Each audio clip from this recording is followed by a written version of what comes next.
Alright, we're a few minutes early, but good morning, everybody. We're here. I'm excited to stream today. I'm excited to get going. I'm excited that we're going to be finishing up our playthrough of the Outer Worlds. And, yeah, we're going to be going right into Grounded after this, which has me extremely excited. I'm really enjoying that game. Hopefully you guys are too. I've been waiting for a game just like that. And now we have it. Alright, we got to finish this game first, and then we will be able to move on. We got to kill this thing.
What killed me?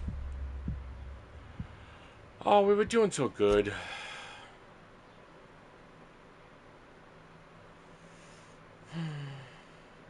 I thought we had it.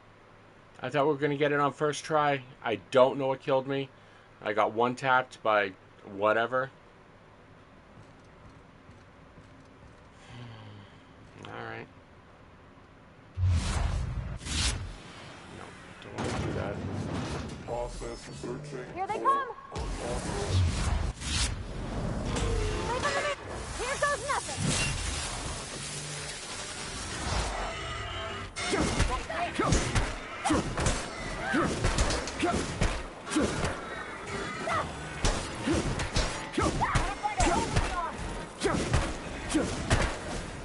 Tap behind you!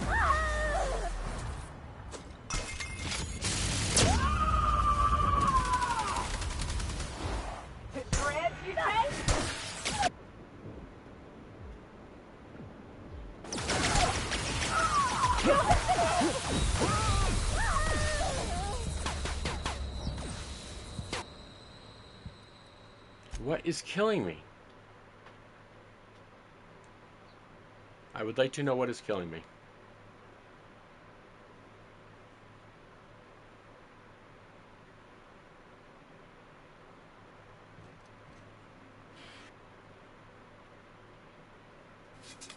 Guess we'll try it with this instead. The same tactic. Run in, let it do its jump. Here they come!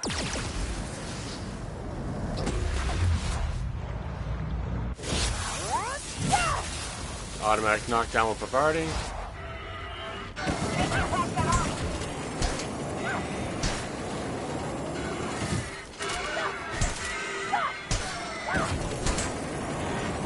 Can't get past that armor!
Okay. I went from full health to nothing. So that is not the right weapon. Let's see what we have in our inventory. Hopefully something better. I don't think we do.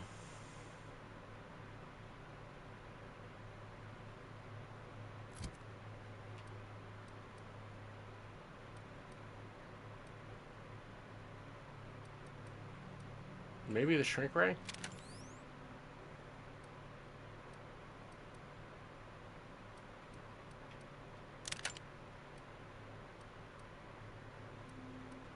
We know that doesn't work, so let's put that there.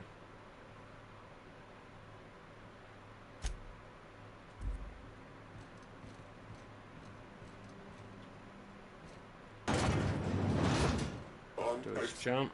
Here they come.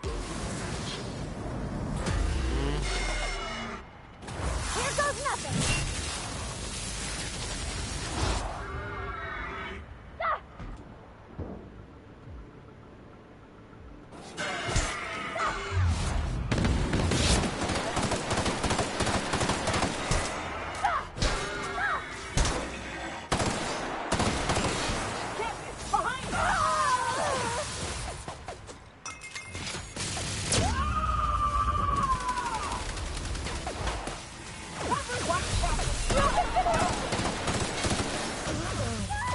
Those combat drones, how?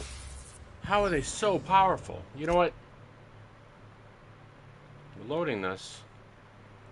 I don't want to do this anymore. This is just not fun. They one-tap me. I want to go play a fun game.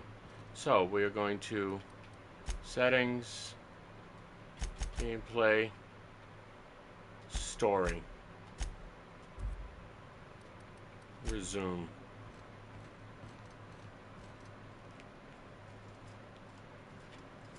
Alright, so here we go.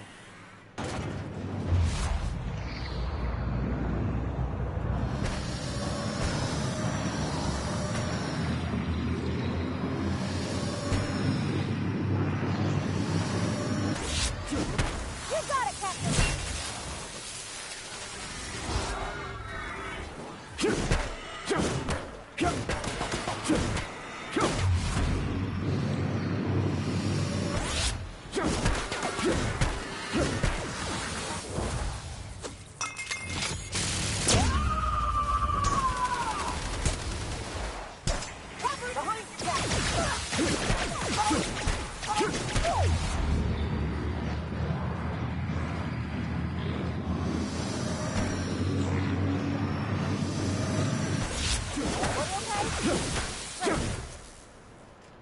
Alright, everyone is okay now. Oh, that is so much better. I did not want to do that anymore. I don't care. Call it cheap, call it whatever you want. I just didn't want to do that anymore. That was like a 25th time through that. I was no longer having fun. Why won't you just die?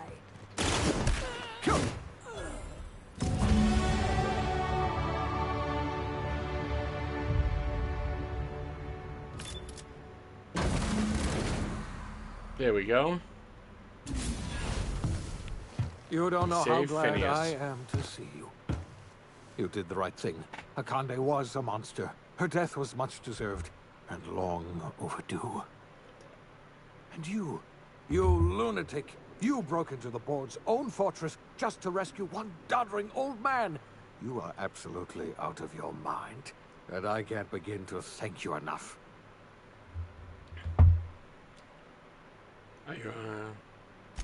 I'm all right, thanks to you. Akande wanted my cooperation. I'm quite sure she would have beaten it out of me if you hadn't arrived. You've broken the board's stranglehold on this colony, and you saved my life. But there's still so much we have yet to accomplish. You and I are going to have to work harder than ever to save Halcyon. I'm afraid the situation is far worse than any of us ever anticipated. Earth has gone dark. We haven't received a single message in 3 years. There's been no communication, no signals, nothing. 2 years ago, the Earth's Directorate's frigate disappeared on their way back to Earth. We don't know what they discovered when they arrived, or if they arrived at all. So we've got to make do on our own. Seems to me that'll make us stronger in the end anyhow. You're quite right. We've got no Independence choice is but to what you make wanted do in the first on our place. own. You mean we're all alone out here? Really alone? I'm afraid so, What's Miss the Holcomb. difference? Halcyon is the only home we have left. Returning to Earth is no longer an option. We're in serious trouble, my friend. Do you know what this means for Halcyon? We can't rely on Earth for support anymore. We've been cut loose. We're entirely on our own.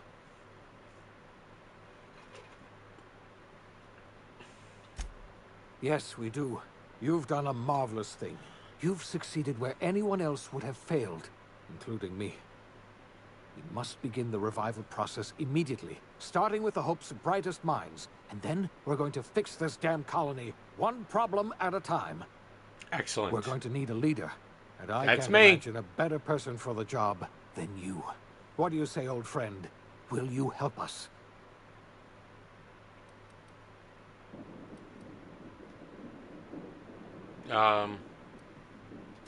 You won't hear a word of disagreement from me. You're the best thing to ever happen to Halcyon. If you want to take it upon yourself to lead this colony, you have my support. We're not a colony any longer, are we? Our last connection to Earth has been severed, and so we have been set free. Today is our future Independence is Day! and no one knows what tomorrow holds. Exciting, isn't it? Yes. I am the champion, my friends. The OSI teaches that everything in the universe happens according to the grand plan. But the stranger that arrived in Halcyon was an unplanned variable. From the moment he landed in Emerald Vale, his actions altered the course of history. The events on Tartarus brought about the end of the board's authority. But the board's mistakes would haunt the colony for decades to come. The damage they left behind would Is that require better? the work I of think a it's better. generation to repair.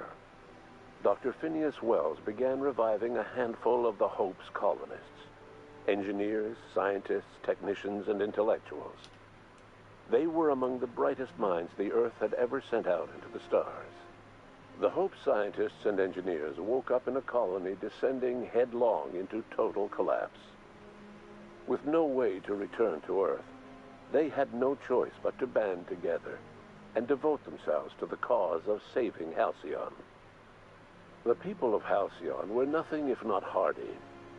In the absence of the board's authority, many of the colony's settlements banded together with a single purpose in mind: survival. Life was especially hard in the years to come.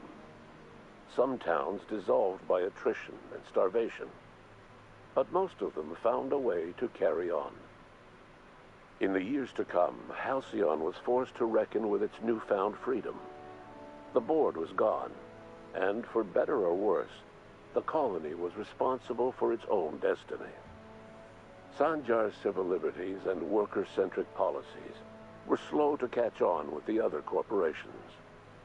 But as Halcyon began its long, arduous journey toward recovery, many of Terra 2's smaller townships started adopting MSI's alternative corporate structure, and eventually became entirely self-sufficient. In the coming years, many of these townships managed to eke by, where otherwise they might have starved. Sublight Salvage adapted to the changes in Halcyon, shifting their business model to suit the times. Their claims of legitimacy were scrutinized, but ultimately unquestioned. Lilia Hagen would continue to protect her family as ruthlessly as ever. The collapse of Edgewater left its workers bereft of any purpose in life. Most of them made their way to Adelaide Medevitt's camp, hoping to ingratiate themselves into her favor. Adelaide accepted only a few to her community. The rest were turned away, and likely died of starvation. Nevertheless, Adelaide's camp grew into a well-established town. Adelaide McDevitt refused to cooperate with the ongoing effort to save Halcyon from collapse. A sympathetic deserter stole a copy of her research and delivered it to the Hope's scientists. It is unclear how useful Adelaide's research was. An optimistic estimate suggests her work may have bought Halcyon another few years of survival. Adelaide would never know. She died that winter. Under the leadership of Junlei Tennyson, the Groundbreaker held firm against corporate influence. The ship's mechanical stability gave Junlei the time to educate a promising generation of engineers schooled in her family's traditions. The future of the Groundbreaker looks promising. The rediscovery of the Hope and the abandonment of the lifetime employment program forced Byzantium to come to terms with some uncomfortable realities about the state of Halcyon. While Byzantines were reluctant to surrender the luxuries they'd grown accustomed to, the board's diminished authority gave them little choice in the matter. Nearly everyone had to learn to make do with less. Some even had to get jobs. It was a dark time indeed. After you killed her parents, Ellie left the Unreliable. She returned to her old life in the Groundbreaker's orbit, but her days of mischief and nights of carousal had lost their appeal. She found herself taking bigger and more foolish risks, but something irrevocable had changed. Life in Halcyon was sobering for Felix Millstone. The grand revolution he dreamed of never came. There was no great awakening for the colony, no celebrations in the streets. There was only the hard, desperate work of trying to repair a broken colony. Felix never had a head for numbers, but if there was labor to be done, he was there to help. There we go. Eventually, Felix realized Now you can see my that whole the work fat of head. a revolution was done with two hands. Though Parvati eventually grew comfortable aboard the Unreliable, she never quite came out of her shell. She seemed to prefer the company of Ada to the crew, and she could often be found neck-deep in cables and grease, telling Ada funny stories from her childhood. While the colony fell into chaos, she found an island of relative peace with Ada, and they formed an unusual bond. She decided to remain aboard the Unreliable permanently as its chief and sole engineer. As hard as she tried to drink them away, Nyoka's memories eventually overcame her. Traveling with the crew served as a constant reminder of the family she'd lost, and so she eventually returned to Monarch to get back to what she found most comfortable: the deep end of a bottle and the far end of a trail. Few have seen her since, but travelers often swear they hear her and her machine gun in the night, screaming swears and spitting bullets. The SAM unit that accompanied you spread awareness of the product line's superior sanitation and maintenance capabilities across what was left of the colony. This led to a boost in SAM unit sales. Did you know that SAM units are the longest-lasting, toughest-acting cleaning solution in Halcyon? As for Dr. Phineas Wells, he spent his remaining years in his orbital lab. He eventually came to terms with his own past and was able to forgive the mistakes of his younger self by devoting his remaining years to serving the colony. Dr. Wells was able to revive many more scientists and engineers than he first expected, thanks to the additional batch of chemicals you stole from the Ministry. Wells never forgot about the human lives that were lost in acquiring these chemicals. In the end, Dr. Wells was able to save every scientist and engineer aboard the Hope. Over the next decade, nearly all of the Hope's remaining colonists were successfully revived. Halcyon saw a period of rapid technological and scientific advancement. Breakthroughs in dietary supplements saved the colony from starvation. Geoengineering projects and social reforms began to change the structure and character of the colony. Dr. Wells laid the groundwork for the project to save the colony, but he would never live to see the fruits of his labor. He passed away a few years later. His work was carried on by the scientists and engineers he revived. Today, Halcyon has stabilized. The people of the colony work hard to adapt to their new circumstances. Nearby colonies send aid and supplies. Life will never be easy in Halcyon, but for the first time in its history, there exists a sense of real, genuine hope about the future. And what about you, the unplanned variable in the history of Halcyon? You brought an end to the chaos on Tartarus and proved yourself the most capable leader left in the colony. You administered the colony in your own image. With the old power of the board destroyed, a new government of Halcyon rose with you at its center. With your steady hand, you guided Halcyon through the turbulent years that were to follow, and helped ensure the survival of the colony until the end of your days. No one knows what's happened to Earth, and no one knows what the future has in store for Halcyon. All we know for certain is this: the name of the Unreliable and that of its intrepid captain will remain the subject of countless stories for years to come. That's right. Big Kris comes in, wrecks house, and takes over the joint. We came here to do two things: chew bubblegum and rule a galaxy. And I'm all out of bubblegum. Oh. That was a completely different ending and ending style than I had in my original playthrough. That was fun. That was okay. I hated that ending. I hated that final boss. That was insane and unfair, but it is what it is. I don't mind doing what I did. I don't feel bad about it. That's it. All right. We're going to wrap this one up, and then we'll be right back with Grounded, which I consider a much better game. So we'll see you in a minute.